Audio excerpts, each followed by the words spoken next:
느헤미야를 오늘 사람들이 얘기할 때 느헤미야라는 사람은 흥왕케 하는 사람이다. 여러분, 그 사람을 설명할 때, 한 사람을 얘기할 때 이 사람은 남들을 되게 하고 부흥하게 하고 왕성하게 하고 흥왕케 하는 사람이다. 얼마나 멋있는 사람이에요. 사람을 만날 때 너의 집구석을 살림을 되게 하고 길을 살려주고 은사를 부릴 듯하게 하고 자꾸 이렇게 사람을 세워주고 되게 하는 사람입니다. 느헤미야라는 사람은 한마디로 흥왕케 하는 사람이 왔다. 사람들이 다 그렇게 얘기를 하는 거예요. 여러분, 사람이 많지만은 우리가 어떤 사람이 되어야 되겠습니까? 남들을 세워주는 사람, 기살려주고 재밌게 하고 흥왕케 하는 사람, 부흥되고 왕성하게 하는 사람, 얼마나 멋있는 사람인지 몰라요. 기독교 교육은 가르치는 게 아니고 바라보는 것이다. 하나님이 한 시대에 존귀하게 들어 쓰신 사람들을 이래 바라보면 돼요. 아이고, 참 장로님, 권사님 참 멋있다. 나도 장로님처럼 그렇게 기도하고 나도 권사님처럼 저렇게 나이 들어가야 되지. 내가 살아가면서 여러분, 하나님의 말씀을 배우면서 예수 믿는 사람, 믿음 좋은 권사님, 집사님을 바라보면서 모델로 삼아서 나의 역할 모델로 삼아서 나도 저분처럼 기도하고 나도 저렇게 살아야 되겠다. 집구석 얘기 들어보면 좀 거시기한데, 아따, 내 같으면 자살했겠다. 저런 영감 데리고 저런 새끼들 데리고 어째서까? 어째 저렇게 살 수 있냐 말이에요. 그런 믿음의 사람들은 보면 여러분, 그런 독특한 리더십을 가지고 남들을, 교회를, 나라를 흥왕케 한다고 할 때 이유가 있는 거예요. 이 느헤미야라는 사람이 어떤 사람입니까? 우리가 느헤미야를 잘 알기도 하고 잘 모르기도 하고 그렇습니다. 느헤미야 오늘 성경이 1장에서 13장으로 되어 있는데, 느헤미야라는 사람을 살펴보면서 느헤미야가 왜 흥왕케 하는 사람이 되었는가?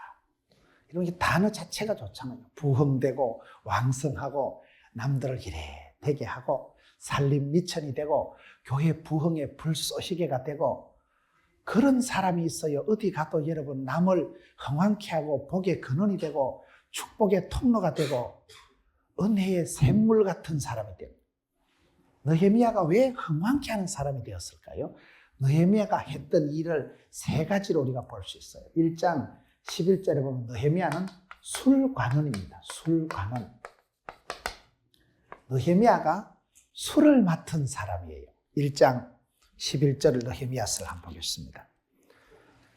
주여 구하오니 귀를 기울이사 종의 기도와 주의 이름을 경외하기를 기뻐하는 종들의 기도를 들으시고 오늘날 종으로 형통하여 이 사람 앞에서 은혜를 입게 하옵소서 하였나니 그때에 내가 왕의 술관원이 되었었느니라. 따라합시다. 기도보다 기도 이상으로 응답해 주시는 하나님. 느헤미야가 고향 땅 소식을 듣고, 여러분, 고향 땅에 그런 슬픈 소식을 듣고 성벽은 다 무너지고 그런 형편없는 고향의 슬픈 소식을 듣고는 4달 동안을 기도합니다. 4달 동안.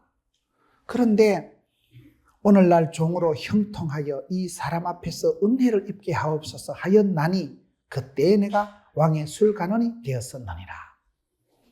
하나님께서는 한 사람이 기도하시면 기도하는 그 사람에게 응답을 해주시는데, 하나님이 어떤 일을 맡기시는 거예요.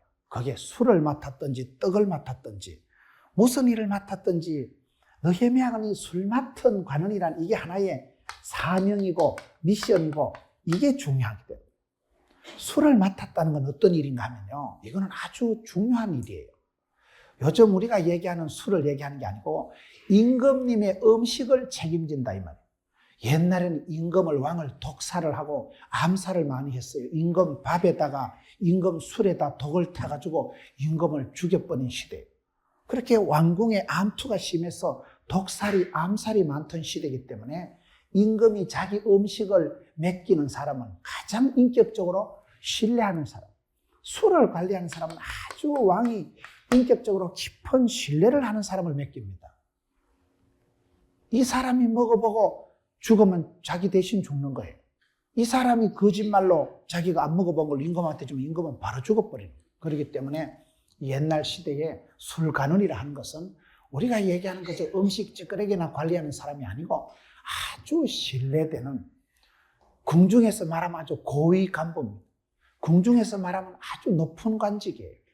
임금의 최측근에 있기 때문에 이 사람은 굉장히 임금 옆에서 늘 중요한 말들을 듣고 하고 있기 때문에 임금에게 상당히 영향력을 미치는, 거의 비서실장, 경호실장은 아니라도 늘 임금 옆에서 음식을 같이 먹을 때 동행하는 사람이기 때문에 술간언이다. 굉장한 인격적인 신뢰가 있었던 사람이 술간언입니다. 하나님께서 여러분 느헤미야가 기도하니까 내가 이곳에 포로로 잡혀온 주제에 포로 신분이지만은 하나님 내가 이 사람들 앞에서 은혜를 얻게 하셔서 하나님 내 고국 땅 내 사랑하는 동포들을 도와줄 일이 있어야 되는데 하나님 내게 은혜를 베푸시옵소서. 형통하게 하옵소서. 형통하게 해달라고. 형통이 뭐요? 지금은 쪼다갖고 포로 신분이지만은 좋은 일로 이끌어 주셔서 마침내 조국과 동포들을 위해서 흥왕케 하는 사람이 돼야 될 건데 기도했더니만 그때에 내가 술관원이 되었다. 이게 여러분 이렇게 흘러가는 거예요. 하나님께서 섭리하시고 인도하시는 거예요. 여러분 우리가 기도하고 나가면요, 내가 기도하고 무슨 일을 해도 그 일은 미션이고 사명이 되는 거예요. 술 맡은 거, 술 따라주는 게 거시기 하지만은 이게 여러분 역사적인 사명이에요. 이 일 때문에 임금님한테 인정을 받아서 고국 땅에 돌아가서 성벽을 재건하는 큰 사역을 감당한 사람이 느헤미야의 리더십이에요. 여러분 우리가 성경을 보면 하나님의 사람들이 다 이러면 술 맡은 관은 시다바리, 따까리, 삐꾸, 가방 못지 별거 아닌 걸 잘하더라고요. 요셉이도 여러분 머슴 생활을 10년 한 거예요. 감옥에서 여러분 썩으면서, 감옥 생활하는 게 뭐가 좋아요? 감옥에서 썩으면서 2년 동안을 재반 사무를 그저 닥치는 대로 일복이 많았던 사람이 요셉이에요. 따라 합시다. 일복이 많으면 복이 많은 것이다. 여러분 우리가 어디 가서 묻은 시답잖은 신통찮은 일을 해도요 감사함을 하세요. 그게 요 놈들 보기에 그저 놈 밥 먹고 난 뒤에 물이나 줄줄 따라주고 술이나 따라주는 것 같지만은 그게 여러분 하나님은 그런 신통찮은 시답잖은 그 일을 통해서 큰 구원의 역사를, 이스라엘에 무너진 성벽을 재건하는 일을 이 사람의 이 술관원을 통해서 이루어 가시고 풀어 가시는 거예요. 그래서 우리가 성경을 보면 요셉이가 여러분 10년 동안을 너무 집서 머슴살이를 탁월하게 하고 감옥에서 2년을 썩을 동안 우이씨 내가 뭐 때문에 여기까지 와가지고 신창원한테 연락해서 타러 갈까? 그런 생각을 하지 않아요. 감옥에 있든지 너무 집에서 머슴살이를 하든지 할렐루야, 나는 머슴의 역사적 사명을 띠고 이 땅에 태어났다. 아무리 남들 보긴 서글프고 여러분 내가 이 짓 할 바야 자살을 해버리지, 그런 일조차도 하나님의 사람들은 큰 일이 작은 일이 없어요. 주님이 나한테 맡긴 일은 다 귀한 일이고 직업에는 귀천이 없어요. 술 맡은 관은 주제에 너무나 이 일을 잘했기 때문에 왕이 깊이 그를 신뢰해서 생명이 관계된, 여러분 생명과 직결된 일이 왕의 음식이고 왕의 음료수예요. 그거를 관리 담당했으니까 얼마나 멋진 거예요. 음식만 절제하면 모든 것을 절제할 수 있다 이런 말이 있어요. 우리가 먹는 것만 절제하는 사람은요 다른 것도 다 컨트롤을 합니다. 먹는 것 끌떡거리는 것들은 다른 것도 잘 못해요. 그래서 이 먹는 거 마시는 거 이거를 조심해야 돼요. 먹는데 너무 먹을 걸지 마세요. 무엇을 먹을까 입을까 마실까 그거는 이방인들이나 잡것들이나 신경 쓰는 것이지, 성별된 사람들은 여러분 다니엘을 보세요. 왕의 진미를 거절한 사람, 다니엘을 다스린 사람들도 이런 사람들이에요. 옛날에 임금의 술 맡은 사람, 떡 맡은 사람, 환관장, 내시들이 주로 하는 일이 이런 일이에요. 넷넷넷 임금님 앞에서 넷넷넷 대령했사옵나이다. 그런 것들이 하는 게 일이라니까요. 술 맡은 관은 내시, 환관장. 그 환관장이 다니엘과 그 사드락, 메삭, 아벳느고 그 사람들의 음식을 책임졌잖아요. 그런데 다니엘은 뜻을 정하고 나 그런 거 안 먹는다. 진미, 진짜로 맛있는 걸 먹어야 되지, 내 같으면. 근데 그거를 거절하고 오히려 성별하게, 순결하게 살아가니까 남들보다 더 광채가 나고, 다니엘이 여러분 예루살렘을 향하여 창문을 열고 기도하니까 하나님은 하늘 문을 열어주시고 지혜와 총명을 주셔서, 남다른 총명을 주셔서 남들이 못하는 총리 대신, 도지사가 127명이나 되는 나라에 총리 대신 거푸 해먹었잖아요. 기도하면 해프닝이 일어나고, 기도하면 기대 밖에, 기도 밖에, 기도 이상으로 응답해 주시는 분이 우리 하나님이세요. 여러분, 느헤미야는 그때에 술 맡은 관원이 된 거요. 어떻게 보면 그건 고위직이고, 어떻게 보면 또 놈의 소리나 졸졸졸 따라주니까 좀 거시기 하잖아요. 그래도 믿음의 사람은 이런 작은 일, 시원찮은 일, 이런 데 항상 자리에 됩니다. 여러분, 신앙의 세계에서는 크고 작은 일이 없어요. 무엇이 크고 무엇이 작아요. 비가 오나 눈이 오나 하나님이 합력해서 선을 이루시면 되는 것이고, 먼저 된 자가 나중되고 나중된 자가 먼저 된 일이 많은 세상이기 때문에 여러분, 일의 전후를 볼 때 우리 기도하는 사람은 낭망하지도 말고 속단하지도 말고 그냥 가는 거예요. 주님 인도하는 대로, 큰 일은 큰 일대로, 작은 일은 작은 일대로 감당케 하시옵고 형통하게 하시고 은혜를 주시옵고 그냥 그래 밀고 나가야 돼요. 자기가 맡은 일에 대해서 그때그때 최선을 다하고 현실에 최선을 다하면 하나님은 작은 일에 충성된 자에게 크고 많은 일을 맡기시고 주인의 즐거움에 참여하는, 최후 승리 얻을 때 최후의 그 잔치에 초청받게 되는 거예요. 성경을 보셔요. 위대하게 한 시대에 쓰임받은 사람들은 다 그저 서글픈 거, 서프너치도 안 되는 거, 시원찮은데 최선을 다한 사람들. 여러분, 다윗은 들판에서 양치기 할 때 던졌던 물맷돌, 짱돌, 그런 짱돌, 돌맷돌, 물맷돌 가지고 골리앗을 잡아뜨렸죠. 모세는 짝대기 가지고 홍해를 갈라붙였지요. 여러분, 기도는 보리떡, 밀가루 덩어리 떼글떼글 굴러와가지고 13만 5천 명 위대한 군대를 무찔렀죠. 삼손은 여러분, 낙이 뼈 따고 가지고 천명을 해치웁니다. 하나님이 함께 하시고 성령으로 기름 부어 주실 때는 뼈 따고 가지고도 천명을 해치웠어요. 하나님이 함께 하시고 할 때는 여러분, 짝대기, 돌멩이, 라합 집안이 구원받을 때 어떻게 구원받습니까? 창가에 붉은 천조가리 하나 달아놓고 온 집안이 구원받는 거예요. 천조가리 하나 붙여놔놓고 거기 장난하냐?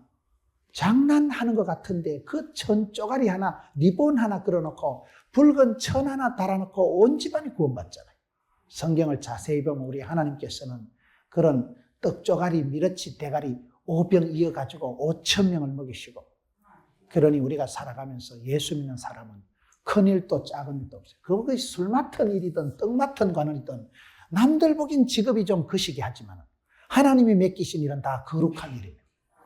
하나님이 부탁하시고 하나님이 내게 맡기신, 내가 이 일을 하다 죽어도 좋아, 그걸 미션, 사명, 사명자는 수명자라고, 하나님이 맡긴 일을 하나님은 맡기실 때는 건강도 물질도 인기도 집구석도 자식 농사도 하나님 함께 다 감당할 힘도 능력도 지혜도 주십니다.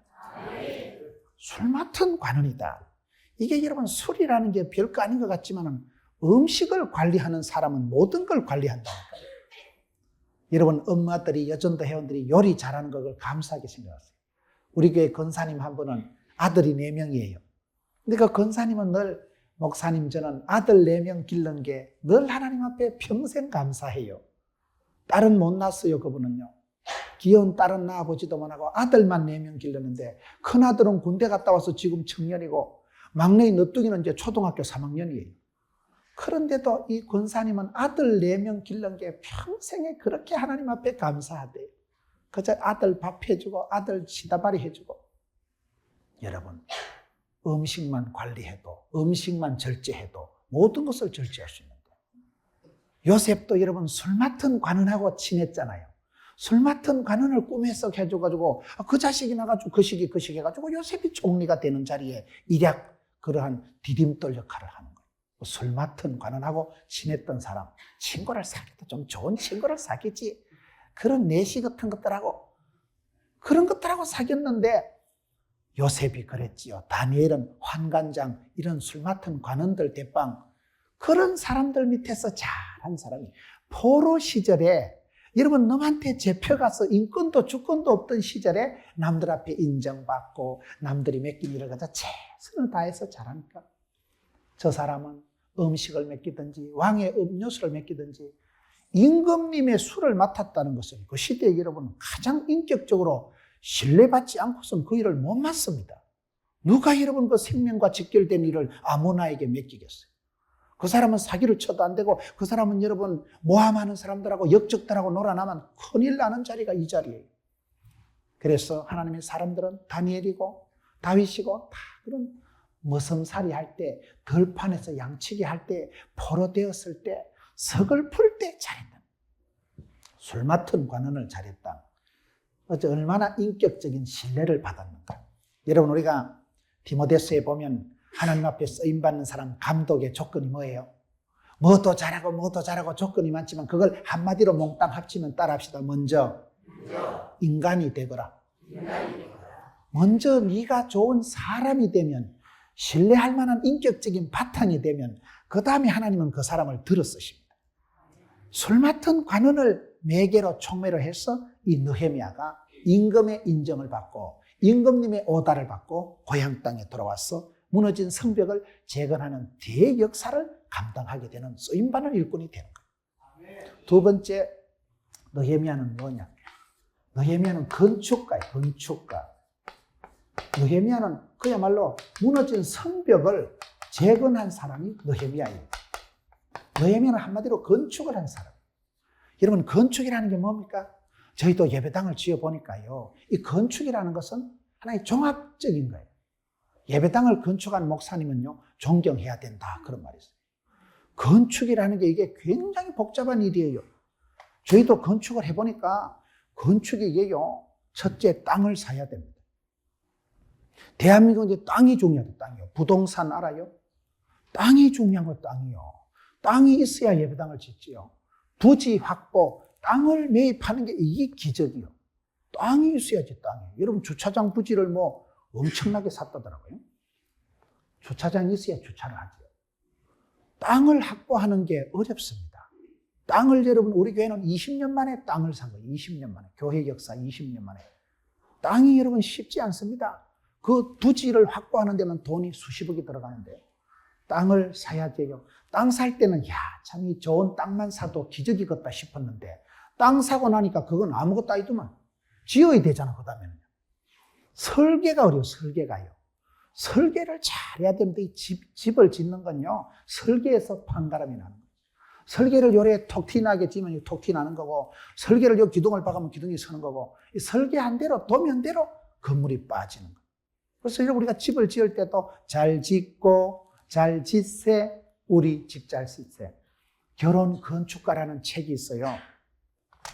여러분 우리가 가정생활 하는 것도 결혼도 건축과 비슷하다는 거예요. 결혼 건축가라는 책이 있습니다. 이거는 결혼이라는 것이 집을 짓는 것과 비슷하다는 거예요. 여러분 집을 지을 때도 우리가 결혼을 할 때도 어떤 사람하고 결혼할 것인가 내가 결혼관, 인생관, 가치관을 가지고 기독교적인 세계관을 가지고 믿음 좋은 배필을 찾는 거예요. 찾아서 그 사람하고 연애도 해보고 싸워도 보고 그러면서 여러분 코드를 맞추는 거예요. 그래서 싸우다가 안 되면 갈라서는 거예요. 파혼이 되는 거예요. 결혼식 했다고 다 되는 거 아닙니다. 결혼식 해도 신혼을 지나고 아기 태어나 보세요. 아기 태어났다고 거기 언제 유치원 가가지고 언제 대학교 가가지고 언제 취직해가지고 언제 또 결혼해가지고 언제 군대 갔다 왔어? 결혼 생활은 건축을 하는 것과 비슷하기 때문에 결혼 건축가라는 유명한 그런 책이 있어요. 집을 짓는 것과 우리 인생이 비슷하다는 거예요. 하나씩 벽돌을 쌓아가듯이 그렇게 집을 잘 지어야지. 집을 모래 위에 지으면 자빠지듯이 반석 위에 집을 지어야 튼튼하듯이 우리가 말씀의 바탕 위에 좋은 설계 도면 위에 집을 지어야 돼요. 설계가 잘못되면 다 잘못된 거예요. 집을 여러분 짓지 말아야 될 때 지으면 어떤 데는 안반이 없어가지고 파이를 받고 들어가면요. 밑에 물만 있으면 공사비가 엄청 들고도 집이 불안한 거예요. 공중에 떠있는 사상무각이 되기 쉬워요. 집을 지어보니까요. 땅 사야지요. 설계해야지요. 설계만 몇 년이 걸렸어요. 설계를 잘 해야 됩니다. 설계 끝나면 그건 또 이제 시작이고, 시공사를 잘 선정해야 되는데, 시공사 잘못 만나면 부도 납니다. 시공사 정했다고 되는 게 아니에요. 그게 공정이 여러분 땅 파고, 땅을 파는데 이게 돌이, 안반이 나오면 이거 돌을 깨는 게 또 돈 들고 시끄러워요. 돌이 없으면 또 너무 집안이 약하면 또 파이를 깊이 박아야 되니까 또 돈이 들어요. 그래가지고 집을 지어보세요. 저도 건축을 해보니까 건축할 때는 쉬웠는데요. 가구 넣을 때가 힘들더라고요. 가구를 넣었는데 어떤 놈이 색깔을 이런 걸 넣었는데 내 놈이 그래 결정했거든. 사람들이 말이 많아요. 왜 강대상을 요렇게럼 했냐? 요거보다는 저렇게럼 하는 게 안 낫냐? 색깔에 대해서, 디자인에 대해서, 가격에 대해서 얼마나 말이 많다. 교인들은 두세 명만 모여도 신령과 진정으로 씹어 돌린다니까요. 너무 말이 많아 교인들이. 당의실 의자를 카탈로그를 보고 예쁜 걸 넣었거든요. 그런데 거기 이 안내지에 나오는 거하고 실물하고 또 다르더만. 그걸요 제가 다시 하면 그래 안 할 거예요. 가구를 넣을 때는 반드시 직접 봐야 됩니다. 그거를요 카탈로그만 보고 안내 종이만 보고, 안내 종이 그게요 연출을 해놔가지고 색깔이 거시기하게 돼 있는데 막상 물건을 갖다 넣어보니까 영 딴파이더라고요. 인물이 달라요. 그래가지고 의자를 그걸 비싼 돈 주고 넣었는데 사람들이 보더만 어떤 놈이 이런 걸 선택해가지고 얘 놈이 선택했다니까. 건축 지을 때보다, 큰 예배당을 지을 때보다 의자 넣고 가구 넣을 때 훨씬 스트레스를 많이 받아. 실패한 거, 실패한 거. 그래서 이게 상당한 이게 성물을 넣을 때는, 성구를 넣을 때는 반드시 실물을, 의자를 가져다가 의자를 쫙 펼쳐놓고 비교 분석을 해봐요. 앉아보고, 때깔 보고, 기능을 보고, 가격을 봐야 되는데 그냥 믿고 그냥 찍찍찍 해가지고 종이만 보고 결정을 했더니만 막상 넣어놓고 나니까 너무너무 사이즈도 안 맞고 구색도 안 맞고 때깔도 안 나고 사람들이 앉을 때마다 어떤 놈이 이런 걸 선택해가지고 가구 넣을 때 그게 장난. 그리고 여러분 냉난방, 이게 냉난방 이게요 굉장히 중요합니다. 음향이 안 좋으면 이게요 굉장히 힘들어요. 설교하는 사람도 생목을 써야 되고 듣는 사람들도 귀가 아프고. 난방이 안 돼 보세요. 난방이요 어떤 교회는 에어컨 구딱다리 19세기형 에어컨을 틀어놔보세요. 뒤에서부터 붕붕붕붕 정신이 하나도 없습니다. 굉장히 예배가 힘들어요. 찬양 소리보다 에어컨 소리가 더 큰데 찬양대 할 때 에어컨을 켜면 춥고 에어컨을 켜면 또 시끄럽고 이게 냉난방, 조명, 음향, 영상, 가구, 인테리어, 건축이라는 건 한마디로 뭐냐? 종합적인. 이 종합적인 게 이게 중요하다는 얘기를 좀 하고 있는 거예요. 느헤미야라는 사람은 성벽을 재건한 사람이에요. 재건. 건축을 짓는 것 중에 되게 재건이 이게 어렵습니다. 리모델링이라고 들어보셨어요? 리모델링 이게 더 어려운 거예요. 어떤 건물은요, 짓는 것보다 수리하는 게 더 힘들다고 해요. 차라리 뽀사버리고 다시 짓는 게 낫지. 그거를 대가지고 버팀목을 해가지고 세워가지고 대도 안 나는 것이 돈은 돈대로 갖다 쳐바르고 인물은 인물대로 안 나는 게 리모델링이에요. 재건이라는 게 그렇게 어려운 거예요. 차라리 막 없으면 그냥 밑바닥에서 시작하면 되는데 건물도 살려야 되지, 있는 것도 살려야 되지. 재건이 어려운 거예요. 이 시대는 지금요 리모델링 시대예요. 그리고 우리 인생도 리모델링을 해야 됩니다. 똥차를 계속 굴리면 되겠어요, 안 되겠어요? 차를 계속 굴리면요 라지에타가 터지든지 빵구가 나든지 기름이 새든지 호스가 터지든지 브레이크가 안 닿든지 차도 5년 10년 굴리면 반드시 똥차가 돼요. 여러분도 차를 여러분 자주 카센터 가서 정비공장에 가서 손을 봐야 되듯이 인생도 그런 거예요. 여기 50년 60년 70년 된 똥차들이 있습니다. 지금 굴러다니는 게 하나님 은혜예요. 어째서일까요? 굴러다니는 게 하나님 은혜라니까요. 우리 인생도 부흥회를 말라고 합니까? 이렇게 1년에 한 차례씩 부흥회를 하면서 내 인생을 정기 검진하는 거예요. 내가 영적으로 똑바로 가는가? 영혼이 잘 되고 범사가 잘 되고 집구석이 돌아가는가? 이걸 말씀의 거울 앞에서, 말씀의 엑스레이 앞에서 내가 촬영하는 거예요. 한 3일 정도를 말씀 가운데서 일하는 거예요. 정기 검진 받아도 밥 안 먹고 새벽부터 가서 사진 찍고 피 뽑고 그 시기 하는데 영적으로도 우리가 이 정기 검진만 이게 부흥하는 거예요. 부흥하고 흥왕케 되고 재건한다는 게 그런 거예요. 리바이벌, 리프레시, 리모델링, 이게 다 어려운 거예요.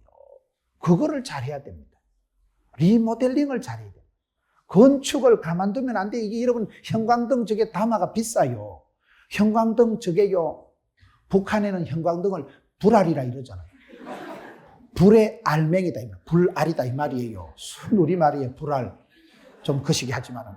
이 불알이 저게요. 형광등 담화가 자주 저기 가서 끔뻑끔뻑합니다. 우리 교회 사무장님 얘기 들어보면요. 형광등 저거 갈아 끼우는 거 해도 한 달에 저기 수십만 원 솔차이 들어가는 거예요. 여러분 형광등도 자꾸 갈아 끼워야 되고 뭐든지 자꾸 손을 보고 수리, 보수, 재건을 해야 되듯이 가정도 그런 거예요. 제가 이 사진을 한번 찍는다고 제가 사진이 별로 없어요. 저는 어릴 때 별명이 말대가리 소리 듣고 자랐기 때문에 제가 얼굴이 좀 길잖아요. 그래서 제가 어릴 때 별명이 말상이에요. 저는 외모에 대한 컴플렉스가 있었는데 창세기 1장 26절을 보니까 내가 말상이 아니고 하나님의 형상이더라고요. 그때부터는 이제 자신감을 가지고 내가 말상이 아니고 형상인가요? 이래가지고 이제 살아가는데 어쨌거나 사진이 별로 없어요, 제가. 그래서 자꾸 이렇게 집회를 하면 사진을 보내달라 해가지고 사진을 찍으러 갔잖아요. 스튜디오에, 전문 스튜디오에 사진을 찍으러 간 거예요. 그런데 사진관에 가서 제가 놀란 게 입구에서 신혼부부 사진이 너무 예쁜 사진이 있더라고요.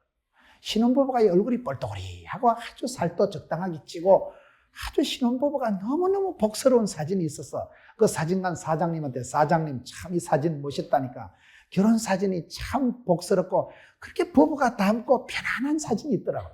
근데 그게 신혼부부가 아니고 결혼 30주년 기념사진이래.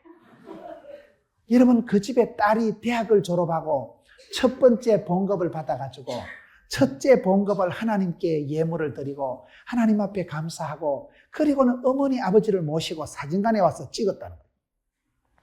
저희 때만 해도요. 여러분 그때는 야외 촬영이라는 게 없었어요. 제 때만 해도요. 뭐 그때도 좀 분위기 있는 사람들은 있었겠지만은 우리같이 촌발충만하게 살은 사람은 야외 촬영은 아예 없었고 이 결혼식 할 때 비디오 촬영도 저는 못했어요. 제가 결혼할 때 전 재산이 꼴랑 450만 원밖에 없었어요. 그거 가지고 집 얻고 그거 가지고 결혼식하고 그거 가지고 폐물하고 그거 가지고 신혼여행 다 갔으니까 집사람이 얼마나 나를 무시했겠어요. 거의 구제하는 분위기로 그렇게 결혼식이 된 거예요. 그래도 사람이 배짱이 있어야지 뭐 돈이 문제인가 인물값을 하면 되는 거지 뭐 이만하면 됐지 뭐 말상이 아니라고 형상이라니까요.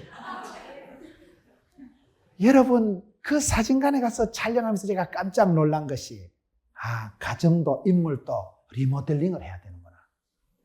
그 결혼식 할 때 사진을 못 찍은 엄마 아빠를 여러분 취직한 딸이 남자들은 사진 찍고 이런 걸 안 좋아합니다. 그래서 딸이 애교를 떨어서 아빠 엄마를 스튜디오에 모시고 와가지고 분칠을 해가지고 드레시하게 입혀가지고 그 사진을 찍어놨는데 너무 멋있더라고요.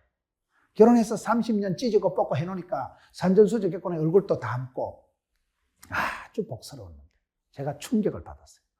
인물도 따듬어야 되고 화장도 해야 되고 화장도 하는 것보다 지우는 게 어렵다고요. 여러분 화장을 잘 지워야지 밤에 게을러 터진 건 화장도 안 지우고 자빠져 자면 얼굴에 뽀드락지 납니다. 여드름 생깁니다. 재건은 더 어려운 것을 이 느헤미야가 했다는 거예요. 여러분 어디 가도 우리가 무너진 집구석을 살리는 사람, 관계를 복원시키는 사람, 갈등 구조를 여러분 역동적인 구조로 만드는 사람이 필요한 시대다 이 말이에요. 이 시대도 여러분 어떤 리더십이 필요합니까? 세우는 리더십. 저는 성경을 보면서 하나님께서 한 시대에 들어서신 사람들은 엘리야를 보면요. 여러분 엘리야가 어떻게 하는지 아세요? 엘리야는 열왕기상 18장 30절에 보면 무너진 여호와의 제단을 수축한 사람. 엘리야가 불로 응답받기 전에 엘리야가 능력의 종이 되기 전에 가장 먼저 한 일이 기도보다도 먼저 한 일이 엘리야는 무너진 여호와의 제단을 수축한 사람. 무너진 하나님의 제단을 다시 수리, 보수, 재건, 리모델링 한 사람이 엘리야더라고요. 열왕기상 18장 30절에 보셔요. 여러분 이 시대에 가정 예배도 안 드리고 심령이 무너지고 우울증이 오고 집구석이 갈라지고 부부지간이 여러분 삭막하게 짝이 없고 적과의 동침, 남편은 남의 편, 그런 가정이 많아요. 교회도 여러분 은혜가 깨어지고 교회가 부흥이 안 되면 교회는 찬양도 뜨겁고 말씀도 뜨겁고 주여 아멘 아멘 할렐루야 잘하는 교회 성도들은 암병도 안 걸린다 그러잖아요. 그래도 안 하는 것들이 있다니까요. 아멘 할렐루야가 뜨겁고 찬양이 뜨거운 교회는 부흥이 되는 거예요. 부흥의 불길이 일어나는 교회는 이런 부흥을 체험한 사람, 은혜를 체험한 사람하고 가까이 지나세요. 사람을 사귀어도요, 꼭 이혼한 것들, 하여튼 싸움이나 하는 것들, 싸움닭 같은 것들을 사귀지 마세요. 재수 없어요. 목사가 재수 없다는 표현을 쓰면 안 되지만 재수가 없는 걸 어떻게 합니까? 그게 그래 되더라니까요. 여러분 이혼한 사람들을 이해하세요. 오죽했으면 이혼을 했겠어요. 이혼을 안 한다는 건 살 수가 없다는 거예요. 그 상태에서 이혼을 안 하면 정신병이 걸리든지 죽어요. 오죽했으면 이혼을 했겠어요. 이혼한 사람들을 무시하지 마세요. 목사가 이혼을 하라고 조장할 수는 없지만 이혼을 한 사람들은요 10분 이해가 돼. 죽지 못해서 하는 게 이혼이에요. 살 수가 없으니까 그냥 산다는 건 더 죄를 짓고 더 악독한 세월을 살아가는 것이기 때문에 오죽했으면 이혼을 다 했겠어요. 이혼한 사람들을 무시하거나 이혼한 사람들을 함부로 얘기하면 안 됩니다. 내보다 더 힘겨운 갑절의 고통의 세월을 살아간 사람들이 이혼한 사람들이에요. 그러나 할 수 있으면 저와 여러분 이혼을 안 해야 됩니다. 할 수만 있으면요 그놈이 그놈이기 때문에 그냥 붙어 살아요. 백화점 물건은 리필이 교환이 되지만은 우리 집구석은 교환이 안 된다니까요. 사람을 바꿔치워서 될 일이 아니에요. 내 쏘가지를 바꾸고 내 마음을 새롭게 해야 되지. 배우자를 뜯어고치려고 하지 마세요. 인간관계 망치는 비결이 뭐라 했어요? 충고하고 지도 편달하면 반드시 원수 된다니까요. 여러분 우리의 관계가 많이 무너지지만은 내가 은혜를 체험하고 부흥을 경험한 사람하고 가까이 지나면 부흥되는 교회는 이유가 특징이 조건이 있어요. 뭐가 달라도 달라요. 찬양이 다르고 기도가 다르고 달라요. 성도들 얼굴이 달라요. 찬양 소리가 템포가 다릅니다. 부흥되는 교회는. 부흥을 체험하고 은혜를 경험한 사람하고 지나면 콩고물이 묻어도 묻어요. 그런데 콕 이혼한 사람 맨날 싸움이나 하고 PD, 수첩, 추적 60분 그런 사람하고 사귀어보세요. 듣는 게 늘 그런 거예요. 그럼 내가 이혼한 사람하고 오늘 커피 한잔 마시면서 어머 너무 자유부인이다. 어머 너무 좋다 혼자 있으니까. 그걸 보고 집에 왔는데 신랑하고 한따까리 싸웠다. 이 차판에 나도 갈라서까? 낮에 그분 보니까 너무 자유부인이고 편하던데 그게 그 사람의 전부는 아니에요. 낮에 여러분 남편 눈치 안 보고 혼자 커피 마시고 자빠져 자는 게 이혼한 사람의 자유 같지만은 얼마나 또 외롭고 고독하고 거시기 하겠어요. 그거는 몰라. 그러니까 싸우는 사람, 뭐 거시기한 사람만 자꾸 대하다 보면 그게 좋아지고 나도 그걸 따라가고 닮아가기 때문에 할 수 있으면 부흥을 체험한 사람, 가슴에 불이 있는 사람, 남을 리모델링, 리프레시, 리바이벌 하는 사람하고 사귀라. 남을 살려주고 집을 세워주고 만남을 축복하는 사람이 돼야 돼요. 은사가 살아나고 기가 살아나는 사람이 있어요. 그게 재건이라는 게 여러분 다시 만나고 다시 짓는다는 게 그렇게 어려운 거예요. 그만큼 여러분 이 재건이 어려운데 이 느헤미야는 건축가다. 건축이라는 건 종합적인 게 관여된다니까요. 건축이라는 건 벽돌이, 철근이, 자재가, 유리가 이 모든 것이 건축, 시세, 그 시대 경제, 종합적인 예술이 건축물입니다. 예배당이 하나 세워진다는 것은요. 성도들이 오랫동안 눈물로 기도하고 헌금을 모아서 그리고 당회가 하나가 되어서 그런 모든 것이 영육간에 아우러져서 나타나는 게 건축이에요. 여러분 솔로몬 시대에 건축을 어떻게 합니까? 다윗은요 그렇게 꿈을 꿔도 하나님이 건축을 허락하지 않습니다. 당대의 성전을 건축하는 건 축복이고 영광이에요. 다윗은 그렇게 위대했지만 성전 건축은 no, 하나님이 허락하지 않아요. 여러분 성전 건축 다 힘듭니다. 저희도 성전 건축을 해보니까요. 저는 성전 건축할 줄 알았으면 나 그 교회 안 갔어요. 건축 말라고 해. 건축해놓은 교회 가서 막 곱게 조용하게 열애만 있고 사람들 며칠 모아가지고 사치기 사법법 찰떡없떡 막 그래 뻑딱하게 신방하고 막 그래 살고 싶지. 말라고 땅 사고 건축하고 건축해보세요. 돈이 수십억, 백억이 들어가 보세요. 똥줄이 땡길 때가 옵니다. 부도가 나고 별일이 다 있는 게 건축사예요. 나는 건축 안 하고 싶어요. 건축 생각도 하고 싶지 않죠. 말라고 부담스럽게 건축을 해요.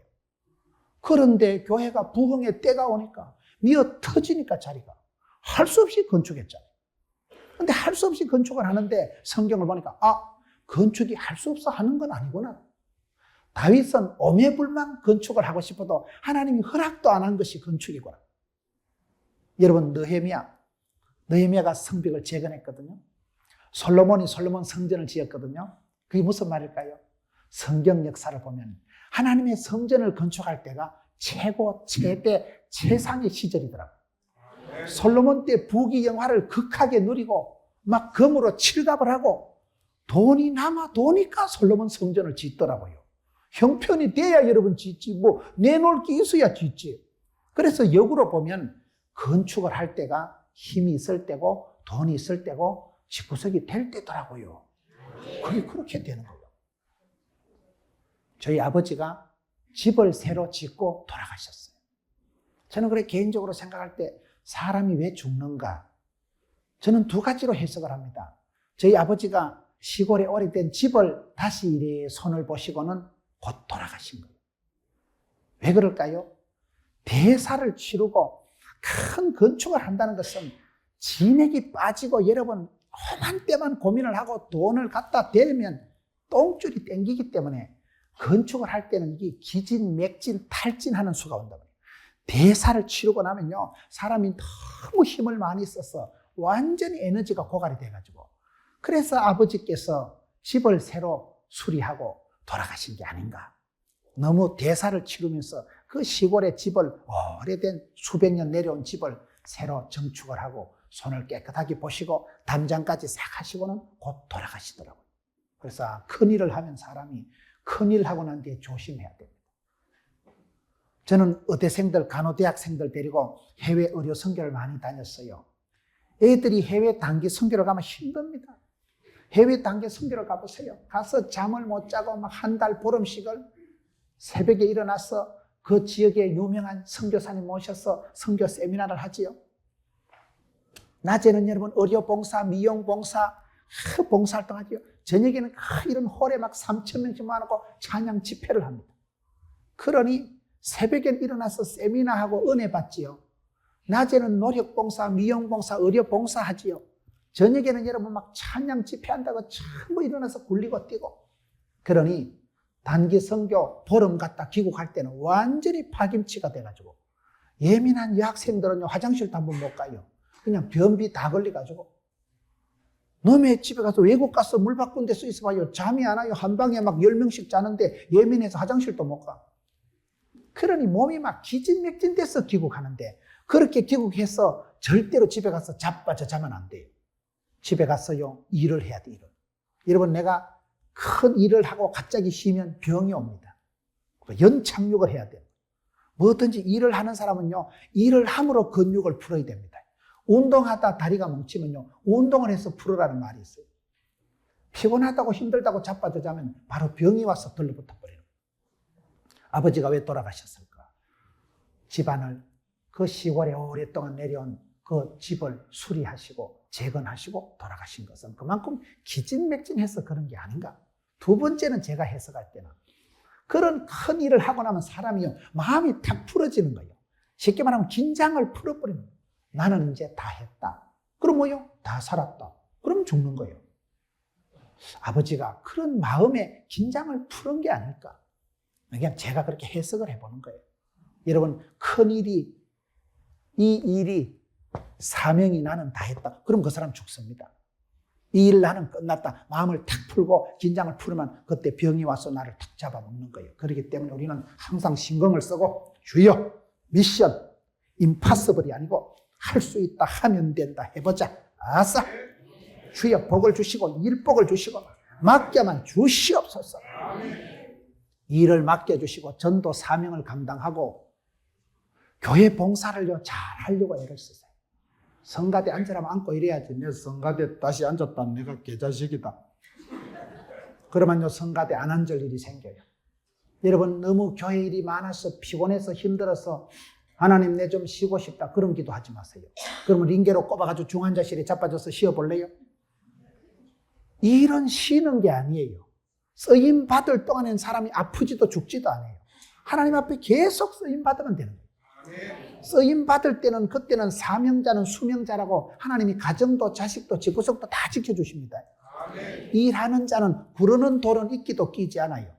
쓰임 받을 동안에는요, 내가 주의 일에 힘을 쓰고 주여 부흥의 때를 감당하게 하시고 재건, 건축, 중흥, 흥왕케 하는 사람이 되면요, 이상하더라고요. 다른 것도 오토매틱으로 되더라고요. 사람이 일복이 터져가지고 일을 열심히 할 때는요, 아프지도 않아요. 죽지도 않아요. 그때는 막 독수리 어영자가 아들도 다 지켜주고 막 돌아가는 거예요. 그때는 동시다발적으로 돌아가는 거예요. 일도 되고 지구석도 되고 돈도 되고 건강도 되고 신바람도 나고 막 탄력이 가속도가 붙어가지고 되더라고요. 그래서 교회는 부흥의 때가 있고 집안에도요 돈을 벌 때가 있어요. 여러분 인생을 살다 보면 천년만년 항상 돈이 되는 건 아니야. 그해 한 해 한창 돈을 버는 거예요. 교회도 여러분 서울의 광림교회 부흥에 가보니까요, 1995년도 96년도 한 해에 10,000명씩 부흥했다. 교회가 한 해에 10,000명씩 석자를 벌어요. 저도 목회를 해보니까 부족하고 어리지만 하나님이 동풍에 메추라기 쏟아붓듯이 막 사람을 붙여주시는데요. 한 주에 100명씩 늘어나는 거예요. 그냥 1년에 막 1,000명 단위로 올라가 버려요. 그런 때가 있어. 그게 매년 그렇지는 않습니다.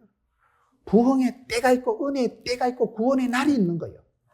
그걸 감당하려고 하세요. 내 힘들어 못 하겠다. 절대로 그런 입방정을 떨지 마세요. 우울증 걸린 사람은요, 그거 절대로 그 신경 쓰지 마세요. 제 설교만 들어도 우울증 다 낫게 돼 있어요. 하나님 앞에 감사를 회복하고 내가 살아있는 게 고맙고 내가 이만큼 그저 쓰임받는 게 하나님 은혜로 소이다. 저는 여러분 주일날 설교를 8판씩 하고 그래도 생각을 자꾸 달리하는 거예요. 아따씨 미치겠다. 설교 8판 하고 내가 어째 살겠노? 이래 생각하면 우울증 와요. 그런데 생각을 얼마나 하나님이 이걸 불쌍히 여기셨으면 이렇게 존귀하신 성도님들 앞에 하나님의 말씀을 수종 들는 이 잡것이 얼마나 복을 받았으면 이렇게 귀한 하나님의 말씀을 들고 사랑하는 성도들 앞에 도전하고 자극하고 성령의 불을 전하고 주여 아싸 말씀을 전할 때마다 성도들 가슴에 불이 땡겨지고 여러분 성도들이 은혜 받고 감동 받아가지고 주여 뭐 김 목사 저 김또라이도 저렇게 쓰임 받는데 나도 해보자 할 수 있다 하면 된다. 성도들이 은혜 받는데. 그래서 성도들이 은혜 받는 거 보면 막 설교를 하루에 6판을 8판을 해도 막 할렐루야 항공무지로 서 있다 감축하옵니다. 생각만 해도 감축합니다. 그러니 신바람에는 우린 자다가도 새벽에 일어나서 할렐루야 한 판씩 웃고 자잖아요. 자다가 일어나서 한 판 웃고 자는 집구석이 되겠어 안 되겠어? 아침에 일어나서 우씨 눈도 이렇게 왔는데 오늘 또 출근해야 쓰겠나? 그런 사람이 복을 받겠어요. 아침에 일어나자마자 할렐루야 여러분 오늘 또 참으로 좋은 날인 것임 믿으시면 하면 시기 바라는 것임. 누가 복을 받겠어? 일어나면 여러분 아침에 일부러 조용기 목사님은 그러신데요. 아침에 일어나면 일부러 소리를 목청을 돋궈가지고 할렐루야 일부러 그래 하신다. 어떤 분은요 그래 안 한대 또 여러분 오늘 또 참으로 좋습니다 이렇게 안 하고 오늘 또 참으로 진짜 순 억수로 진짜 배기로 진짜 좋습니다. 쓰리 아멘이라고 막 아멘도 안 하고 아멘 아멘 아멘 이래 한다는 거예요. 복을 받아도 갑절의 영감을 받아야 되니까 일부러 오늘 또 참으로 진짜로 정말로 억수로 거시기 하기 좋습니다 이렇게 한다는 거예요. 말이나 따나 마음으로 믿어 의이르고 입으로 시인해서 구원받는데 말이 씨가 되기 때문에 말을 긍정적인 용어를 쓰세요. 어떤 데 집회 가보면요 장로님 기도하시는데 너무 패배적인 용어를 써. 하나님 아버지 말은 짝대기만도 못하고 버러지만도 못하고 썩을 놈 죄인 중에 계수요. 신학적으로는 말이 맞지만 그렇게 패배적인 부정적인 용어를 구사해서 그런 썩을 놈 지렁이만도 못하고 마른 짝대기만 하고 버러지만도 못하고 거기도 한참 듣고 있으면 우울증 재발할 것 같아요. 그래서 소망의 언어를 쓰세요. 축복의 용어를 쓰세요. 나는 사실로 죄인 중에 계수요 부족하기 짝이 없는 인생이지만 하나님이 피로 값주고 나를 사신 자요 존귀한 자요 사랑받는 아들인데 하나님의 작품을 훼손하면 되겠어요 내가? 남들이 보기엔 내보고 말대가리를 하든지 소대가리를 하든지 성경에 하면 나는 하나님의 형상이라고. 예수 믿는 사람은 하나님이 가라사대만 가고 오라사대만 오는 거예요. 하나님이 가라사대 하나님의 형상대로 지음받은 자야. 항상 자기를 존귀하게 생각합니다. 제가 우리 아들과 딸이 있는데 우리 아들은 아주 머리가 좀 잔머리를 잘 굴려요. 우리 딸은요 조금 단순무식한 편이에요. 그런데 결론적으로요 아들이 귀엽겠어요 딸이 귀엽겠어요? 우리 아들은 어떤 식인가 하면요 저녁에 피자가 먹고 싶다. 그러면요 아빠한테 얘기를 못해. 얘는 상당히 눈치코치를 보면서 대한민국 경제를 걱정하고 아빠의 주머니 사정 포동계 재정을 야는 걱정을 하는 거예요. 괜히 오늘 저녁에 피자 한 판 먹자 했다가 아빠가 이것도 창피 떠는 거 아니가 이거. 아빠가 돈도 없어가지고 얼굴 벌게가지고 돈 없다 이 자식아. 이러면 괜히 또 기싸대기 맞을까 싶었어. 얘는 생각이 복잡한 애예요. 얘는 상당히 나를 걱정해 주면서 집구석에 재정을 염려를 하면서 피자를 못 시켜 얘는. 그래서 동생한테 유일아 아빠한테 피자 한 판 사라라. 동생한테 떠는 게 이 자식아. 근데 우리 유일이 우리 딸은요 단순 무식하기 때문에 앞뒤 생각을 안 해. 그냥 아빠 피자 한 판 먹자. 우리 딸은요 아빠한테 얘기하면 언제라도 사줄 줄 알아. 그러면 대한민국 경제를 염려하면서 포동계 재정 구조를 걱정하면서 피자 한 판도 못 시키면서 은근히 나를 피자 한 판도 못 살 인간으로 인정하는 아들이 귀엽겠어요. 언제라도 얘기하면 우리 아빠는 피자 공장이라도 사주겠다고 굳게 믿는 딸이 이쁘겠어요. 믿음이라니까 그거는요. 우리 아들은 은근히 그 새끼 나를 무시하는 거예요. 상당히 잔머리를 굴리면서 아빠 주머니 사정을 챙겨주는 것 같지만은 기분 나빠. 저 자식은 애비를 손 피자도 한 판 못 살 놈으로 나를 손 가나나 빼준 거지딱지같이 여긴다니까요. 결과적으로 그렇다 이 말이에요. 우리 딸은 무한 신뢰하는 무한 신뢰.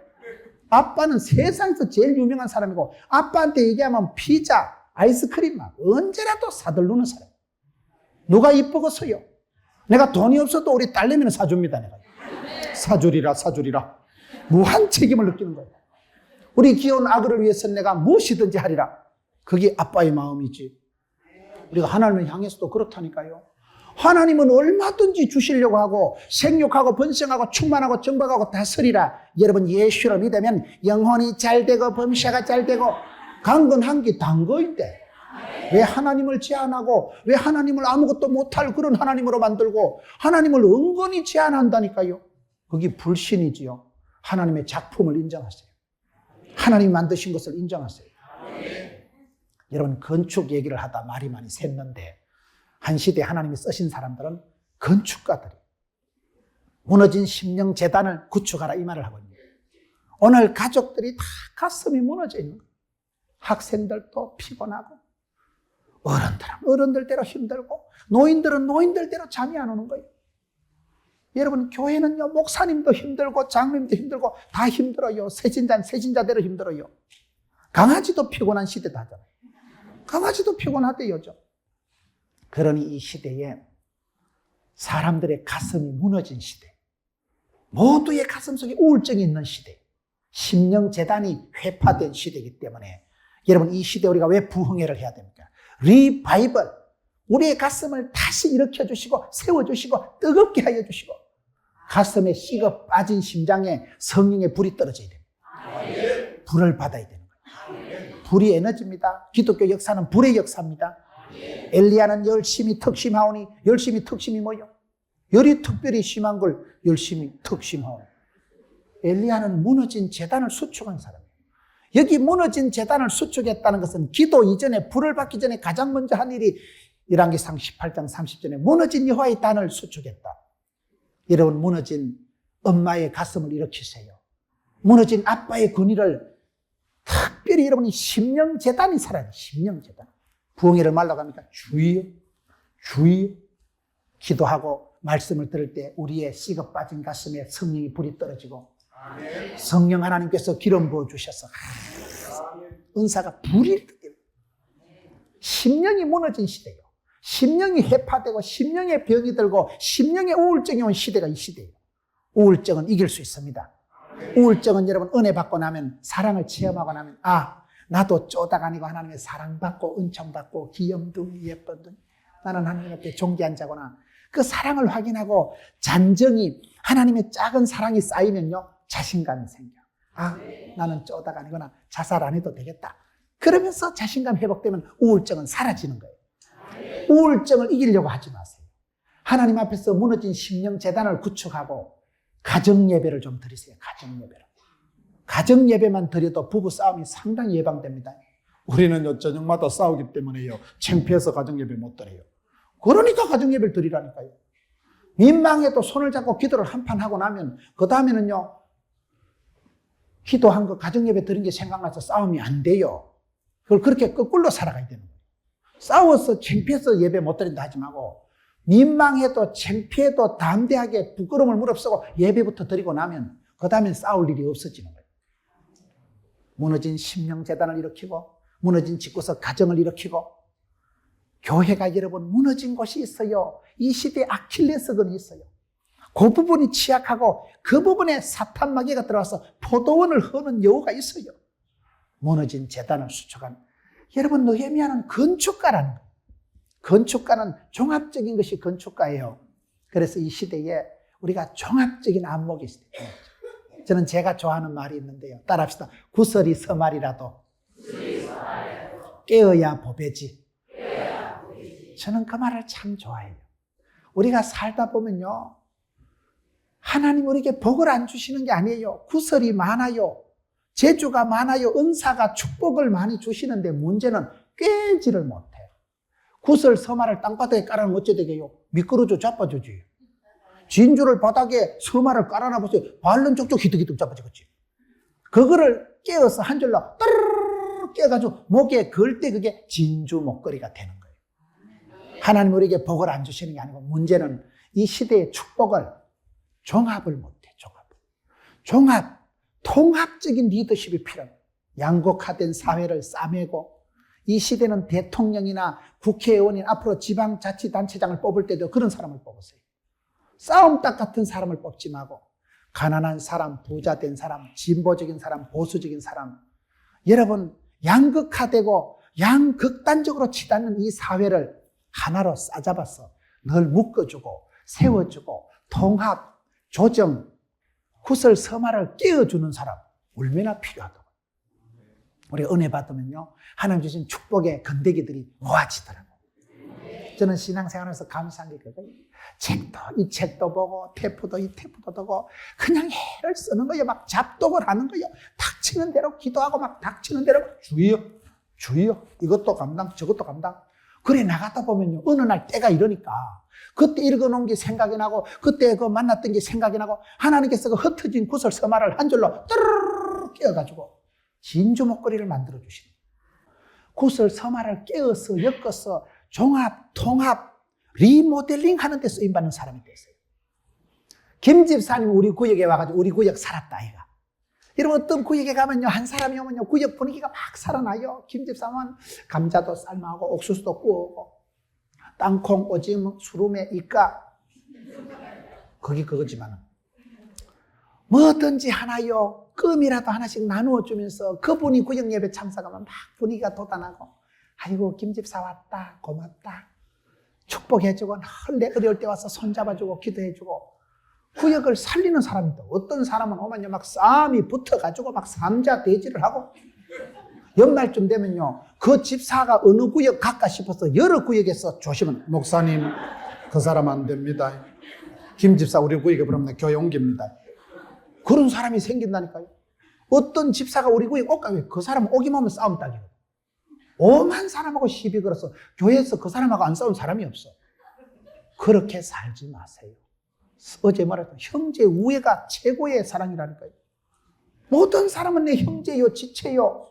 하나님 앞에 같이 기도하고 한 살아갈 운명 공동체지, 싸움을 해서 도려내고 쫓아내고 갈라내고 그런 식으로 하지 말아요. 엮어주고 묶어주고 세워주는 종합적인 것이 건축입니다. 이 사람은 건축을 하되 특별히 재건을 저는 무너진 성벽을 재건. 세 번째, 느헤미야가 가진 리더십의 특징을 지금 얘기하는 거예요. 세 번째는 치리자입니다. 느헤미야는 성경에 보면 총독이었어요. 총독, 관리자, 치리자. 우리가 리더십이 필요한 시대요. 리더십이 얼마나 중요합니까? 리더십이 뭡니까? 나를 따르라 할 때 누군가가 앞에 서서 모델이 되어줘야 돼요. 이스라엘 군인들이 강한 건 이스라엘 군은 앞에 장군이 소대장이 나를 따르라 이렇게 나간다. 다른 나라 군대들은요, 돌격 앞으라고 지는 모가지 수그리고 있고. 그러니 그 군사들이 힘이 나겠어요? 지도자라는 건 그렇게 중요합니다. 나폴레옹이 그런 우스갯소리가 있잖아요. 나폴레옹이 군사들 끌고 알프스 산에 올라가가지고는 그 여러분 북풍 한스를 뚫고 겨우 올라가는데, 어메, 이 산이 아닌가벼. 그래서 다시 군사를 끌고 다음 산꼭대기에 올라가서, 어메, 아까 그 산인가벼. 그 사이에 군인들 절반 다 죽었잖아요. 지도자가 오판하면, 지도자가 정책을 잘못 결정하면 수많은 백성들이 죽어나갑니다. 대구에 조돈재 목사님이라고 계셔요. 대구 성시와 본부장. 교육값만 130억을 주고 짓는데 건축 헌금도 안 하고 그저 순적하게 지은 교회가 동일교회예요. 아주 대구의 중심적인 교회 중에 하나예요. 그 교회 조돈재 목사님은 내가 성도들하고 얘기를 해보니까요, 성도들이 다 존경한대. 왜 그러냐 물으니까 한 분이요, 우리 목사님은 사심이 없으시대. 그렇게 대단한 분이다. 그냥 훌륭한 목사님, 위대한 목자가 아니고 존경받는다니까요. 여러분, 이 시대에 우리가 리더십을 가질 때 이 총독이라는 게 그저 남들 앞에 유세 부리고 군림하고 압제하고 착취하는 총독이 아니라, 느헤미야라는 사람은 12년 동안을 총독의 녹을 먹지 않고 물질 관계에서 성별한 사람. 여러분, 참된 경건은 뭐라 했어요? 고아와 가부를 돌아보고 자기를 지켜 세속에 물들지 아니하는 이것입니다. 내면적으로 자기를 거룩하게 순결하게 깨끗하게 지키는 게 세속에 지켜서 물들지 않는 것이라면, 외면적으로 물질 관계를 가지고 여러분 교회처럼 드리며 섬기고 나누며 전하는 교회, 이게 아주 수준 높은 구호라니까요. 돈을 버는 건 문제가 아니에요. 돈이 많은 걸 부자라고 하는 게 아니에요. 내 거다 하는 걸 부자라고 하는 거예요. 여러분, 부자가 되셔야 됩니다. 성경에 보면 유력한 자가 있어요. 예수님 십자가에 돌아갔을 때 제자들 다 배반하고 부인하고 도망쳤을 때 아리마대 사람 요셉, 국회의원이거든. 아리마대 사람 요셉, 유력한 자거든. 부자거든. 그가 군세가 능력이 돈이 많으니까 빌라도 앞에 가서 예수님의 시체를 달라 당당하게 요구하잖아요. 자기는 실권 있는 사람이니까. 권세가 있고 돈이 많은 사람이니까 세무덤을 사서 세마포 옷을 깨끗하게 해서 예수님 마지막 가시는 이 땅에서 예수님 몸을 마지막 깨끗하게 장례식 모셔드린 사람은 아리마대 사람 요셉입니다. 제자들이 한 게 아니에요. 그 아리마대 사람 요셉은 숨겨진 제자요, 유력한 자요, 힘이 있고 돈이 있는 사람이에요. 여러분, 돈이 있는 게 부끄러운 게 아니에요. 부자 되세요. 저는 이 시대에 사업하는 사람들이 참 귀하게 보입니다. 어제도 완도에 우리 교회 집사님, 세계의 그 분야의 통조림 수출에 통조림 유통되는데 40%는 우리 집사님, 주집사님이 한다더라고요. 어제 완도에 여러분 공장을 준공을 하는데 국회의원이 하고 얼마나 사람들이 많이 하고, 저도 여기서 왔다 갔다 6시간 가서 어제 예배 인다고 왔다니까요. 허리가 다 아파, 저녁에 오니까요.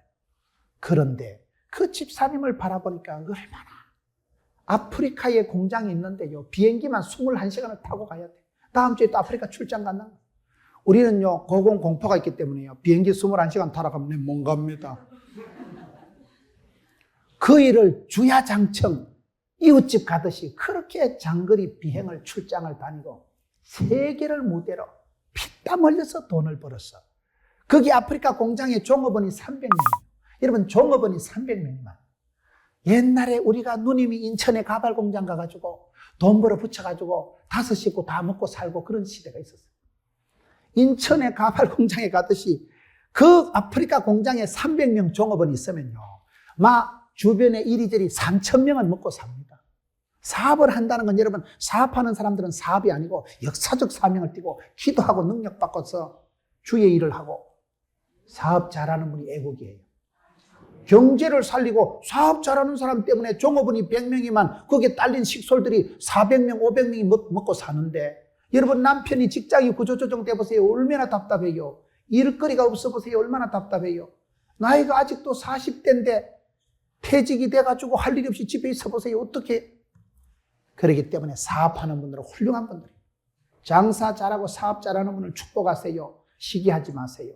그분들이 돈을 많이 벌어서 한국 경제를 살리고 그분이 돈을 많이 벌어서 종업원을 많이 부려야 집집이 먹고 사는 거예요. 유력한 자가 됐어요. 유력한 자가. 느헤미야는 총독이었어요. 관리자였어요. 그러나 그러면서도 자기를 향해서는 여러분 가혹하게 깨끗하게 하고 그리고 나누며 섬기며 도와주며 그걸 잘했다 이 말이죠. 할 수 있으면 돕는 자가 되고 주는 자가 복이 있다고 했으니까. 여러분 교회가 부흥이 돼야 됩니다. 부흥이 돼서 큰 집이 돼야 큰 일을 한다니까요. 저희 교회가 작년에 의사 부부를 아프리카 시에라리온에 파송하는데 돈이 많이 들더라고요. 작은 교회는 의사 부부 단독 파송을 불가능합니다. 후원금이 있어야죠. 달달이 생활비를 보내줘야 되죠. 기계 사고, 의료기구 사고, 자동차 사고 누가 해줍니까? 그걸. 그래서 힘이 있을 때 힘있게 후원, 지원, 한포 사격을, 지원 사격을 할 수 있기 때문에 힘이 없는 것을 자랑하지 마세요. 그러나 힘이 있대 그걸 제대로 써야 돼요. 제대로. 오늘 힘이 없어서 부자가 못 돼서도 문제지만 부자가 되어서 내 거다 하고 그걸 여러분 성경이 말하는 악한 부자라고 얘기하는 것이지. 유력하되 하나님의 나라를 위해서 세계 선교를 위해서 복음을 위해서 귀하게 쓰임받으려고 애를 쓰세요. 내 시대에 쓰임받게 해주십시오. 여러분 사업이 잘 돼가지고 지경이 넓어지고 공장이 잘 돼야 쓰임받죠. 뭐 헌금할 군대 기구 있어야 헌금을 하죠. 여러분 느헤미야는 상당한 반대를 받았어요. 느헤미야를 반대하고 죽이려고 하고 온갖 말을 가지고 모함을 하고 그 갈등 구조를 이기고 성벽을 재건한 사람이 느헤미야예요. 갈등이란 단어 뜻이 뭔지 아세요? 갈나무, 등나무가 얽혀 설켜 있는 걸 갈등이라는 한문 단어 뜻이 그렇습니다. 인생은 다 갈등 구조예요. 갈등이 없는 데가 어디 있어요? 긴장, 갈등, 문제가 없는 데는 없어요. 근데 그 갈등도 스트레스도 양념이라고. 약간의 스트레스가 약간의 부담이 있을 때 진도가 나갑니다. 여러분 시험을 안 치면 시험 공부를 안 해요, 학생들이. 이번에 중간고사 생략합니다. 우와 좋다. 좋지. 학기말 시험 칠 때 가보세요. 중간고사 치면 절반을 떼먹고 공부하고 나면 학기말 때 시험인데 이따만큼 다 남아있잖아. 학기말 칠 때 시급합니다. 중간고사 면제됐다고 좋아하지 마세요. 중간고사 여러분 매달 시험을 치야 그때그때 억지로 부담을 느끼면서 잠을 못 자면서 정리를 하고 공부를 하기 때문에 시험 때 실력이 늘어나는 거예요. 여러분 중간고사를 쳐야 학기말 때 진도가 좁아지는 거예요. 할 일이 적게 되는 거예요. 그렇기 때문에 느헤미야는 수많은 반대를 갈등을 극복한 사람이다. 죽이려고 덤비고 온갖 모함을 다하고 그런 갈등 구조를 이긴 사람이요. 특별히 느헤미야는 이 통합적인 성경에 보면 하나님의 사람들이 동력을 잘해요. 동력. 느헤미야가 1장에서 13장까지 되어 있는데요. 느헤미야서를 보면 상당한 페이지가 인물 리스트예요. 그때 같이 성벽을 건축한 사람이 어느 집안에 누구고 아들이 누구고 딸이 누구고 이름이 쫙쫙 나옵니다. 성경을 보세요. 다윗이 위대한 것은 다윗에게 쟁쟁한 참모들이 많았어요. 다윗을 위해서라면 적진에 들어가서 우물이라도 떠다 바치려고 하는 목숨을 걸고 지켰던 가난한 자, 원통한 자, 빚진 자, 비류들이 400명이 어려운 시절에 다윗과 같이 외인 부대를 형성해서 다윗 주변에는 막강한 참모들이 많았습니다. 여러분 사도 바울이 장가도 안 가고 고독하게 겨울길을 걸어가고 고독한 선교 사명을 감당한 것 같지만 성경 보면 로마서 16장 마지막 장에 보면 사도 바울의 동역자가 수십 명이 나옵니다. 우리 자매 베베에게 문안해라. 베베는 나의 보호자다. 브리스길라 아굴라에게 문안해라. 마리아에게 문안해라. 서다구 뼈다구에게 문안해라. 오만 이름이 다 나와. 사도 바울이 혼자서 고독하게 겨울길을 걸어간 것 같지만 수많은 동역자들이 초대교회의 세계 선교의 기틀을 마련한 이름 없는 동역자들이 수십 명이 나옵니다. 에스라는 여러분 학사입니다. 에스라는 여러분 율법책을 낭독하는 거예요. 하나님의 율법책을 읽을 때 백성들이 다 일어나는 거예요. 제가 옛날에 한번 시민회관에 부산에 음악회를 갔는데 여러분 그 예배 순서 중에 찬양대가 찬양을 하는데 김창인 목사님, 충현교회 원로 목사님, 김창인 목사님이요. 그 강대상에 사람들이 쫙 앉아 있는데 혼자 갑자기 벌떡 일어나시는 거예요. 여러분 어른 목사님이 일어나니까 사람들이 다 일어나는 거예요. 제가 봤을 때 저분은 지금 찬양을 하는 그 순간에 다리 꼬고 강대상에 앉아있기가 민망한 하나님을 영광 돌리는 그 거룩한 시간에 벌떡 일어나시는 거예요. 그리고 여러분 그 엄숙한 시간에 어른이 벌떡 일어나고 옆에 있는 잡것들이 덩달아 다 일어나는 거예요. 여러분 제가 그때 저분의 마음의 중심이 찬양을 할 때는 다리 꼬고 앉아있으면 안 되겠다. 꼭 그게 잘한다는 말이 아니고 그분의 중심이 이렇게 찬양대가 다 일어서서 구별된 찬양을 할 때는 내가 어찌 강대사에서 다리 꼬고 앉아있냐. 그 시민회관에 사람들이 꽉 있는데 그 의자에 앉아있던 어른이 갑자기 벌떡 일어나서 찬양 끝날 때까지 가만히 서 계시는 거예요. 그 참 중심이 보기가 좋잖아요. 여러분 에스라가 율법책을 낭독을 하니까 백성들이 다 일어나 하나님의 말씀이 선포됨에 다 일어나는데 그 말씀을 낭독할 때 백성들이 눈물을 흘려요. 잃어버린 말씀, 그동안 율법책을 내팽개치고 지팔지언더고 내팔되었다고 왜 이스라엘 백성들이 이 모양 이 꼴이 됐습니까? 하나님이 이스라엘 백성들을 사랑하지 않아서가 아니에요. 성경 역사를 보면 천년의 세월 동안 배반하고 부인하고 떠나고 여호와를 사랑하라, 오직 하나님을 사랑하라, 하나님을 사랑하고 그 계명을 지키는 자는 천대까지 복을 주리라. 그런데도 이스라엘 백성들이 안 지킨다니까요. 애굽이 멸망할 때 이스라엘 백성들이 하나님 품으로 돌아온 게 아니에요. 아수르에 들러보는 거예요. 아수르가 멸망할 때 이스라엘 백성들이 독립한 거 아니에요. 바벨론에 들러보는 거예요. 바벨론이 멸망할 때 이스라엘 백성들이 회복된 게 아니에요. 바사, 페르시아, 지금이 페르시아 치하입니다. 페르시아에 들러보는 거예요. 페르시아가 멸망할 때 이스라엘 백성들이 회복된 게 아닙니다. 하나님께로 안 들어가고 다시 로마의 압제에 기들어가는 거예요. 예수님 오실 때까지 이스라엘 백성들이 나라도 없이 구약 성경의 주제는 돌아오라 소렌 틀어 계속 돌아오라 해도 안 돌아와. 이것들이 말씀을 내팽개치고 말씀을 멀리하고 지 마음대로 살아가고 감정적으로 그렇게 잡탕으로 살아가던 백성들이 에스라는 학사가 나타나서 하나님의 두루마리를 펼쳐놓고 성경책을 율법을 낭독하니까 백성들이 다 일어나는데 그 말씀이 선포될 때 눈물을 흘리는지라. 그리고는 절기를 정해놓고 나를 정해놓고 그때부터 그날만 되면 말씀을 낭독하고 다 일어나서 찬양하고. 이스라엘 백성도 유태인들이 강한 이유는 절기를 잘 지킨다니까요. 절기가 뭐예요? 유월절, 초막절, 장막절, 부림절. 유태인들이 안식일을 지킨 게 아니고 안식일이 유태인들을 지켜냈다 이런 말을 합니다. 여러분 우리가 느헤미야와 같이 이런 선한 직분을 왜 사모해야 될까요? 내가 선한 직분을 사모하면 어떻게 되는지 아세요? 직분이 나를 만들어갑니다. 여러분 저는 목사의 자질과 인격과 수준과 능력이 있어서 목사하는 건 아니올시다. 저는 인격적으로 자질성으로 생김새가 성장 과정이 목사 되기는 부적격한 사람.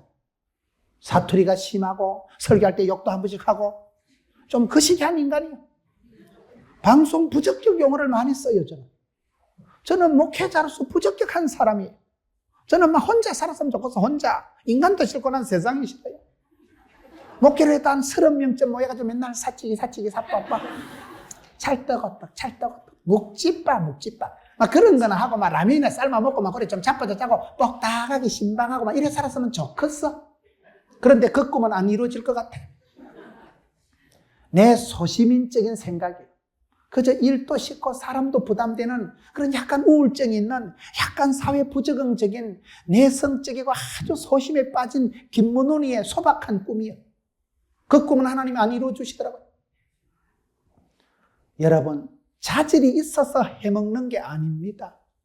부족하지만은 하나님께서 불쌍히 여기시고 충성되이 여기시고 직분을 맡기실 때 감당을 하세요. 아멘. 내가 찬양대를 오래 앉으면요 목청이 따듬어져요. 내가 이 입구에서 안내를 오래 해보세요. 안내를 오래 하면요 내가 아무래도 좀 달라집니다. 한복을 입는 옷 매무새가 태가 달라지고 신경 씁니다. 교회 안내하는 여집사가 시장 바닥에서 멱살 잡고 못 싸워요. 저 아줌마 안내하던 아줌마인데, 신일교회 아줌마인데. 그 생각하면 싸움도 안 돼요. 그렇기 때문에 좋은 직분을 사모하면 직분이 나를 만들어 갑니다. 그래서 여러분 집사가 되시고 권사가 되시고 장로가 되시고 집을 사는 게 집사가 아니에요. 집사라는 건 일하는 사람을 집사라고 합니다. 선한 일을 사모하세요. 너희 착한 행실을 통하여 하나님께 영광을 돌리라. 좋은 일을 많이 하세요. 그러면 그 일 때문에 내가 사람이 인간이 만들어지고 따듬어지는 거예요. 여러분 에스라가 율법을 낭독하고 에스라는 학사 에스라가 말씀을 선포하니까 백성들이 다 일어나서 우는 거예요. 그때 여러분 백성들이 새마을 운동이 되어지고 이스라엘 백성들이 오랫동안 못된 짓거리에 빠져있던 것들이 회개하고 자복하고 통회하고 변화되는 거예요. 에스라가 일으키는 부흥운동, 하나님의 부흥은 리바이벌, 흥왕케 하는 역사는 반드시 말씀을 통해서 이루어집니다. 믿음은 들음으로, 들음은 말씀으로. 말씀을 들을 때 사람이 영혼의 인격에 지진이 일어나는 거예요. 설교 한 편 잘 들으면 정신과 신경과 병원에 6달 다니는 것보다 낫다니까요.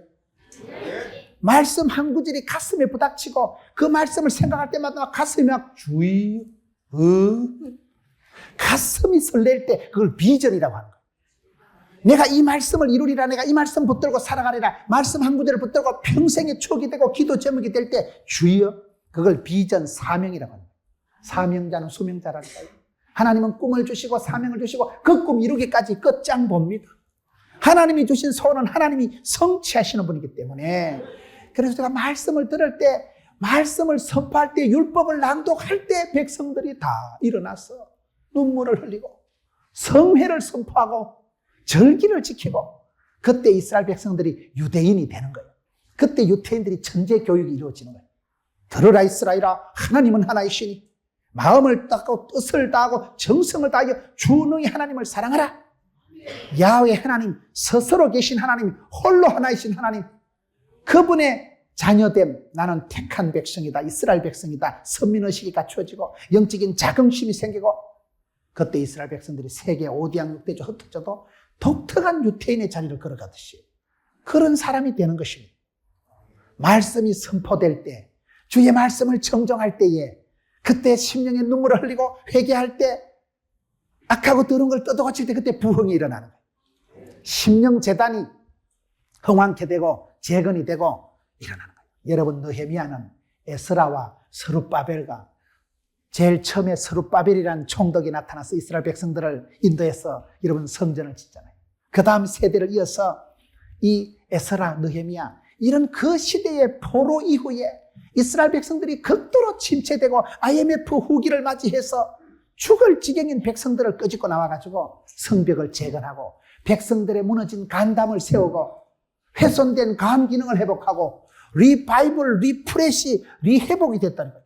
리모델링을 한 사람이 있어요. 그때에 동력을 했다는 거예요. 에스라가 여러분 느헤미야서의 지금 주인공으로 나오는 거예요. 8장부터 보면 에스라가 일어나서 율법을 낭독하니까 백성들이 다 일어나서 울더라. 하나님의 말씀이 선포될 때 하나님의 말씀이 방망이요, 하나님의 말씀이 수술하는 칼이요, 치료하는 광설이요, 여호와의 율법을 주야로 묵상하는 자는 복이 있도다. 주의 말씀이 내 발의 길에 등이요 빛이요. 사람이 떡으로만 살 것이 아니라 하나님으로 나는 말씀으로 살 것이니라. 성경에 보면 이스라엘 백성들이 망할 때는 말씀을 멀리할 때, 너희가 나를 떠나서는 아무것도 할 수 없느니라. 말씀을 선포하고 말씀을 가까이 하고 말씀을 박해할 때는 부흥의 때예요. 그때는 성벽을 건축할 때예요. 예루살렘 성전을 지을 때가 그때예요. 다윗 때에 다윗이 하나님을 그렇게 사랑하고 하나님하고 코드를 맞추었던 사람이 다윗이거든. 내 뜻을 다 이루리라. 그래서 다윗 때 복을 받은 거예요. 솔로몬 때 최고의 화려한 성전을 지은 거예요. 하나님의 말씀이 선포될 때에 부흥회를 해야 부흥이 됩니다. 말씀을 사모하세요.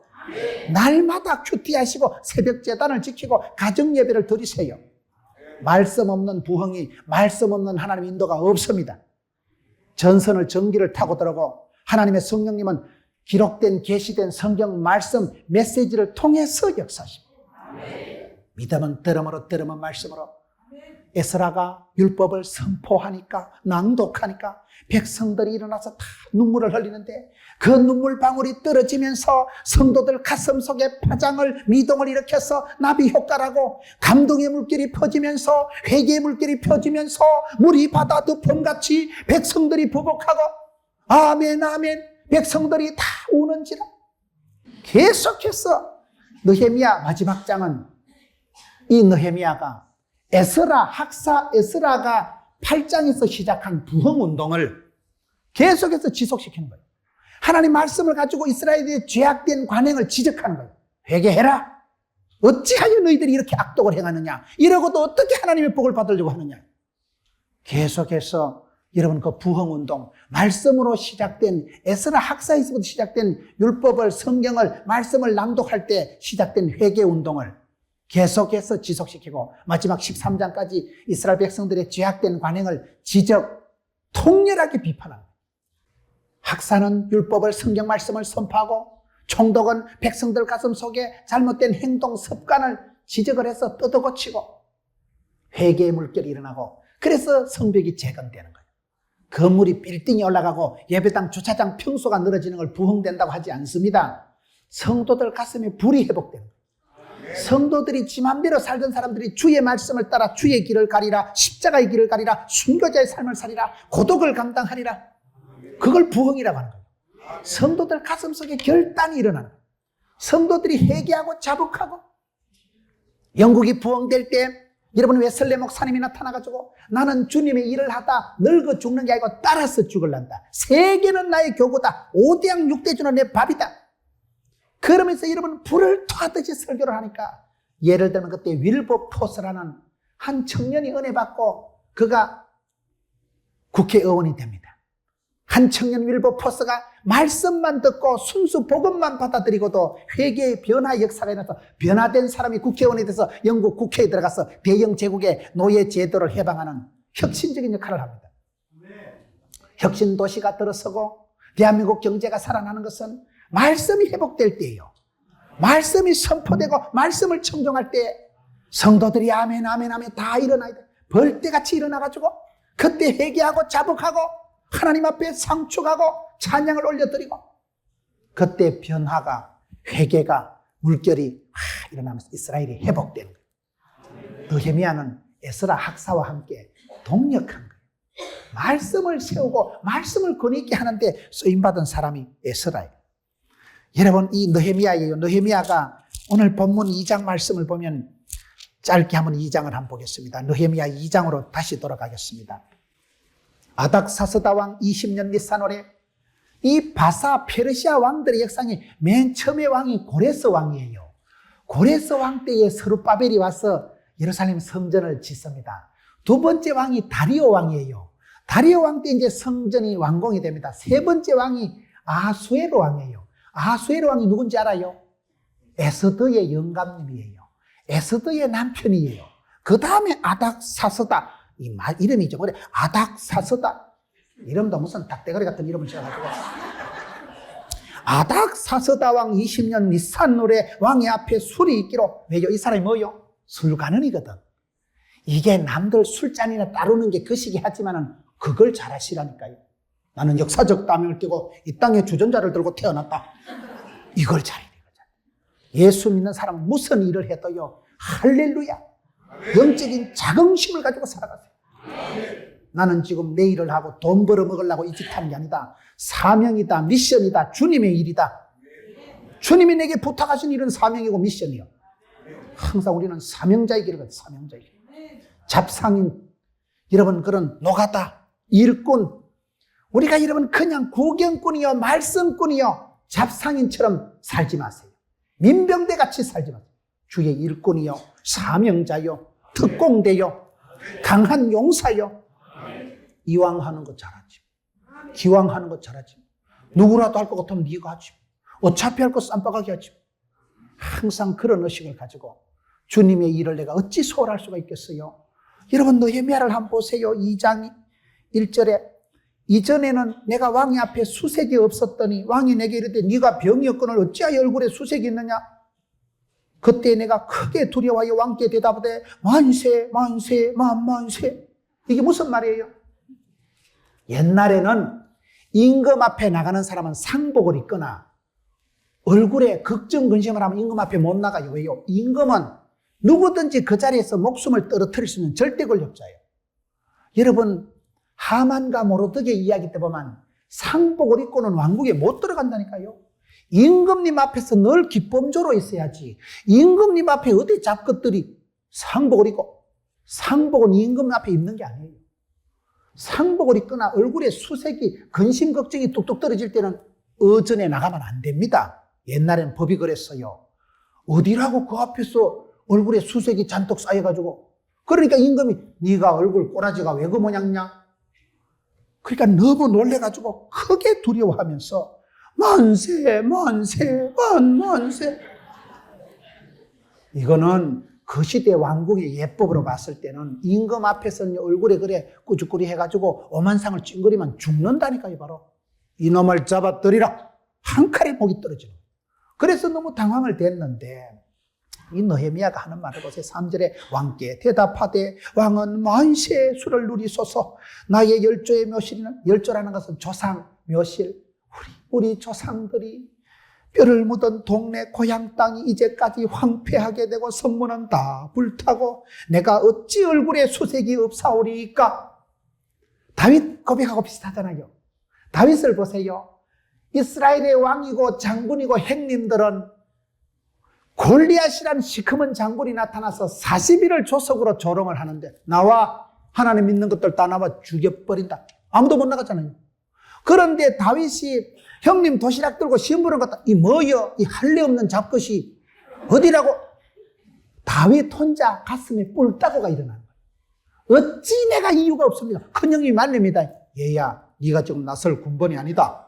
쫓겨난 게 어디라고 지금 죽으려고 빨리 집에 가라. 형님 내가 어찌 이유가 없으리이까? 그게 여러분 사무엘상 다윗이 데뷔할 때 하는 외침이에요. 똑같아. 여기 느헤미야도 어찌하여 내가 수색이 없으리까?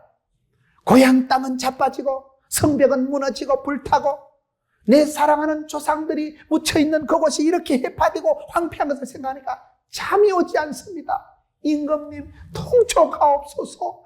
만세 만세 만만세.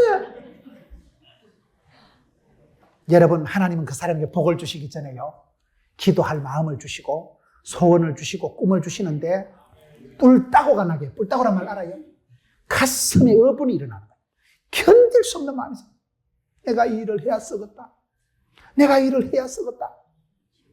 사랑하는 고향 땅이 엉망이 되어 있고 고향의 예배당이 불이 타고 종탑이 자빠져 있는데 내가 어찌 단잠을 자리.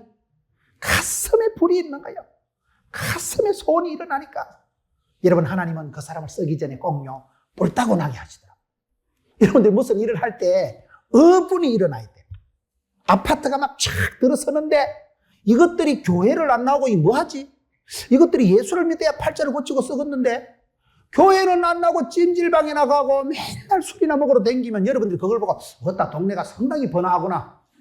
유흥가가 들어서고 야 술집이 여간에 들어서고 야 아따 야 거시기하다. 우리 동네가 조명이 휘황찬란한 게 그래 생각이 돌아가면 곤란하지. 이 땅이 복을 받고 이 땅에 있는 사람들이 진리를 행하고 예수 믿고 팔자를 고치고 천대까지 복을 받기를 바라고 영혼이 잘 되고 범사가 잘 되기를 바라면 여러분 진리의 길을 가지 않을 때 여러분 가슴에 불이 붙어야 돼요. 어째서까 어째서까 여러분 가슴속에 어분이 일어나야 돼요. 느헤미야는 자기는 그 시대의 고관 대작이야. 적어도 황제 옆에 실세 척걸이라니까요. 지 한 생명은 평생 등 따시고 배부르게 먹고 사는데 까딱 놀아. 뭐 땜시 그래 험한 일을 하려고 그래요. 자기 한 목숨은 이미 출세한 사람이라니까요. 이 정도 직책이, 이 정도 고위직을 차지했음에도 불구하고 고향 땅, 사랑하는 동포들, 형님, 아버지 무덤이 거시기 하다는 소리를 듣고는 어찌 내가 수색이 없으니까. 여러분 성경을 보세요.